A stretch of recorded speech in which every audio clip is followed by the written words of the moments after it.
Assalamualaikum warahmatullahi wabarakatuh. Halo anak-anak, selamat bertemu lagi dengan Bumia dalam pembelajaran ekonomi kelas 10 semester Gasal, materi elastisitas permintaan. Sebelum belajar lebih lanjut tentang elastisitas permintaan, pernahkah anak-anak mendengar kata elastis sebelumnya? Apa yang ada di benak anak-anak ketika mendengar kata elastis? Nah, sebelum itu, Bumia memiliki dua macam barang. Yang pertama adalah karet gelang, yang kedua adalah tali rafia. Untuk karet gelang ini, ketika Bumia menariknya, maka karet ini menjadi berubah lebih panjang. Kemudian ketika Bumia melepaskan, karet itu kembali ke bentuk semula. Nah, yang kedua, untuk tali rafia, ketika Bumia menariknya, tali rafia ini sama sekali tidak berubah. Dan ketika Bumia kembalikan lagi, dia masih tetap pada bentuk semula. Nah, kira-kira dari dua macam barang ini, mana ya yang elastis dan mana yang tidak elastis? Benar sekali. Untuk karet gelang, kita katakan dia sebagai elastis. Sedangkan untuk tali rafia, kita katakan dia sebagai barang yang tidak elastis atau inelastis. Nah, anak-anak, pengantar tadi menjadi pembuka kita dalam mempelajari elastisitas permintaan. Jadi, pengertian dari elastisitas permintaan adalah derajat kepekaan jumlah barang yang diminta terhadap perubahan harga. Ketika harga berubah, maka apa yang terjadi terhadap jumlah barang yang diminta? Anak-anak, lalu bagaimana ya cara menghitung angka elastisitas suatu barang? Nah, rumusnya adalah dengan persentase perubahan jumlah barang dibagi persentase perubahan harga barang, atau delta Q dibagi delta P dikalikan P mula-mula per Q mula-mula, di mana delta Q adalah perubahan pada jumlah barang dan delta P adalah perubahan pada harga. Jika kita sudah mengetahui besarnya angka elastis, maka kita bisa menggolongkannya kepada 5 jenis elastisitas. Yang pertama, jika hasilnya sama dengan 0, maka kita menggolongkannya menjadi inelastis sempurna.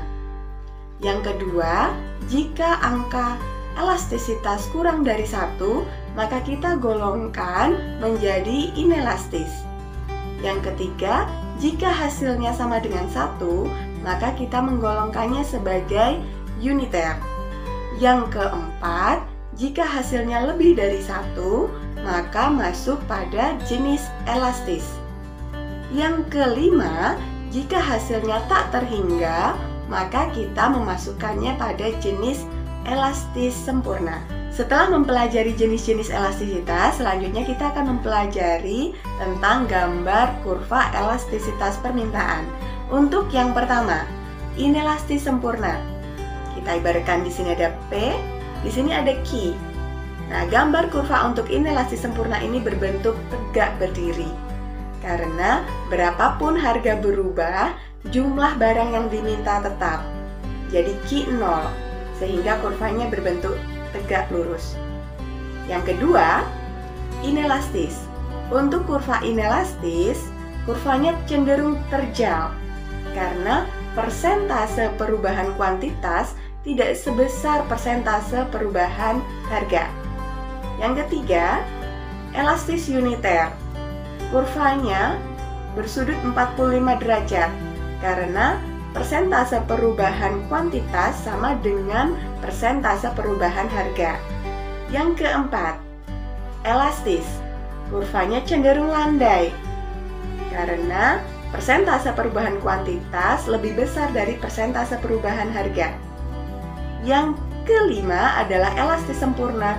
Kurvanya berbentuk horizontal karena harga tetap jadi P0, sedangkan jumlah yang diminta berubah-ubah. Setelah kita mempelajari materi elastisitas permintaan tadi, sekarang saatnya kita belajar materi elastisitas permintaan secara kontekstual, di mana dalam berita yang sudah Bumia sajikan ini, awal-awal adanya COVID-19 di Indonesia, harga masker melonjak tinggi. Nah, di situ bagaimana ya respon masyarakat, respon jumlah barang yang diminta oleh masyarakat ketika harga masker melonjak tinggi? Diketahui harga masker mula-mula adalah 250.000, jumlah masker yang diminta adalah 2.000. Ketika harga berubah menjadi 500.000, maka jumlah masker yang diminta menjadi 1.800. Dari soal tersebut, kita diminta untuk menghitung besarnya elastisitas, menentukan jenis elastisitas, dan menggambar kurva elastisitas permintaan.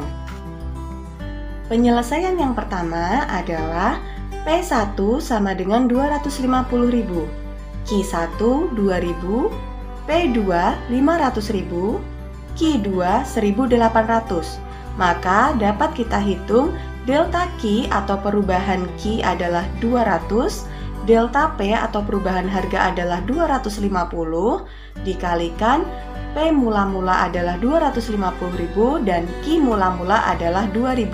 Sehingga diketahui bahwa elastisitas sama dengan 0,1. Sehingga dari 0,1 tersebut kita bisa memasukkan jenis elastisitas dari masker pada saat pandemi COVID adalah inelastis karena kurang dari 1 dan kurvanya cenderung terjal. Nah, anak-anak, itu tadi yang dapat Bumia berikan. Semoga bermanfaat dan kita bisa bertemu di lain kesempatan. Terima kasih. Wassalamualaikum warahmatullahi wabarakatuh.